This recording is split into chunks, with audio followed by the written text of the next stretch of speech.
दोस्तों इसके पहले मैं ऑलरेडी 2 वीडियो बना चुका हूं, जिसमें से पहली वीडियो में मैंने आपको अम्ल के बारे में बताया था और दूसरी वीडियो में मैंने आपको क्षार के बारे में बताया था। ये है इन दोनों पॉइंटों के बीच की तीसरी वीडियो। इस वीडियो में मैं आपको अम्ल और क्षार के बीच अंतर बताएंगे, यानी कि अम्ल और क्षार क्या हैं, इनकी परिभाषा, इनके प्रकार और साथ ही साथ इनके कुछ उदाहरण मैं आपको इसमें बताने वाला हूँ। तो वीडियो बहुत ही इंटरेस्टिंग है, वीडियो को पूरा ज़रूर देखना ताकि आप अम्ल और क्षार पूरा समझ सकें। और ये पॉइंट ज़्यादातर एग्ज़ाम में भी आता है, तो मिस मत करना, बहुत ही इंपॉर्टेंट वीडियो है, पूरा देखना। चलिए इस वीडियो को स्टार्ट करते हैं। तो चलिए सबसे पहले शुरू करते हैं हम अम्ल से, यानी सबसे पहले हम जानते हैं अम्ल के बारे में, अम्ल क्या है। इसके बाद हम जानेंगे क्षार के बारे में कि क्षार क्या है। तो दरअसल आपने अम्ल क्लास 1 से 8 तक पढ़ा होगा, जिसमें आपने परिभाषा देखी है, एक ऐसे पदार्थ जो स्वाद में खट्टे होते हैं तथा नीले लिटमस पेपर को लाल कर देते हैं, अम्ल कहलाते हैं। ये आपने क्लास 1 से 8 तक पढ़ा है, बट आपको अब ये परिभाषा भूल जानी है, क्योंकि अगर आप 9 से 12 में इस परिभाषा का यूज करते हैं, इस परिभाषा को लिखते हैं, तो आपको मेरे हिसाब से कोई भी नंबर नहीं मिलने वाला है, क्योंकि ये बच्चों के लिए है। जो हमारी एडवांस जो परिभाषा है, जो क्लास 9 से 12 के लिए है, वो ये वाली परिभाषा है। ऐसे पदार्थ जो जलीय विलयन में H+ आयन देते हैं, अम्ल कहलाते हैं। इसको आपको रटना पड़ेगा, ये कोई इसकी ट्रिक नहीं है याद करने की। इतना ये 2 लाइन, ऐसे पदार्थ जो जलीय विलयन में H+ आयन देते हैं, जिसे आप हाइड्रोजन आयन भी बोल सकते हैं। ये ऐसे पदार्थ जो जलीय विलयन में हाइड्रोजन आयन देते हैं, अम्ल कहलाते हैं। उदाहरण आप देख सकते हैं HCl, इसका जलीय विघटन करेंगे तो H+ बनेगा और साथ में Cl- भी बनेगा। तो ये हो गई हमारी अम्ल की परिभाषा। पहली वाली तो आप जानते ही हैं कि जो स्वाद में खट्टे होते हैं तथा लाल नीले लिटमस पेपर को लाल कर देते हैं, अम्ल कहलाते हैं। बट ये वाली आपको सिर्फ इसके लिए ये परिभाषा मैंने यहाँ पर लिखी हुई है कि आप जान सकें कि अम्ल क्या है। अम्ल वही पदार्थ है जो स्वाद में खट्टा होता है। सेकंड देखते हैं क्षार की, क्षार क्या है, क्षार की परिभाषा। जैसे आपने अम्ल के बारे में पढ़ा कि अम्ल खट्टे होते हैं, नीले लिटमस पेपर को लाल कर देते हैं, अम्ल कहलाते हैं। सेम टू सेम वही परिभाषा आपको मिली होगी क्लास 1 से 8 तक क्षार के भी बारे में, जिसमें लिखा होता है ऐसे पदार्थ जो स्वाद में कड़वे होते हैं तथा लाल लिटमस पेपर को नीला कर देते हैं, क्षार कहलाते हैं। अब इस परिभाषा को भी आपको नहीं लिखना है, क्योंकि ये भी 1 to 8 के लिए ही है, 9 to 12 इसका कोई रोल नहीं है। तो 1 से 8 तक के लिए भी आपको परिभाषा मिलेगी, ऐसे पदार्थ जो स्वाद में कड़वे होते हैं तथा लाल लिटमस पेपर को नीला कर देते हैं, क्षार कहलाते हैं। ये आपको सिर्फ जानने के लिए है क्षार क्या है। यहाँ से आप निष्कर्ष निकालें तो आपको पता चला होगा कि क्षार स्वाद में कड़वे होते हैं, ठीक। और एडवांस परिभाषा जब आप इसकी देखेंगे तो जो हमें 9 से 12 में लिखनी है, ये परिभाषा है ऐसे पदार्थ जो जलीय विलयन में OH- आयन देते हैं, क्षार कहलाते हैं। OH- को आप हाइड्रोक्सी भी बोल सकते हैं। अगर आप रियल इसकी जो डिफिनेशन देखें तो है ऐसे पदार्थ जो जलीय विलयन में हाइड्रोक्सी आयन देते हैं, क्षार कहलाते हैं। इसके उदाहरण अगर आप देखें तो NaOH, जब आप इसका जलीय विघटन करेंगे तो Na+ बनेगा और साथ में OH- यानी हाइड्रोक्सी बनेगा।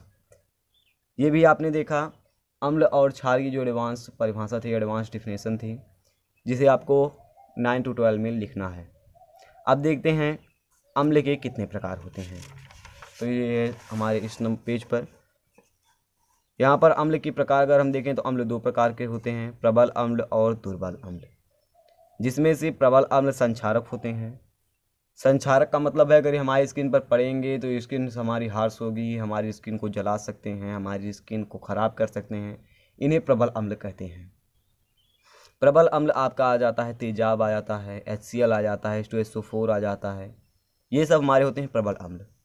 और दुर्बल अम्ल की बात करें अगर, तो दुर्बल अम्ल हमारे ऐसे अम्ल होते हैं जो संक्षारक नहीं होते हैं, यानी कि अगर ये हमारे शरीर पर पड़ जाते हैं, हमारी स्किन पर पड़ जाते हैं तो ये हार्श नहीं होते हैं और हमारी त्वचा को कोई भी नुकसान नहीं पहुंचाते हैं।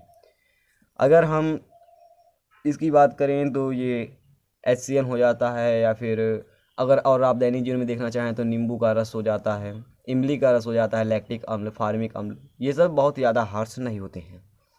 और अगर इसी प्रकार हम बात करें दुर्बल क्षार की, तो सेम टू सेम वही है।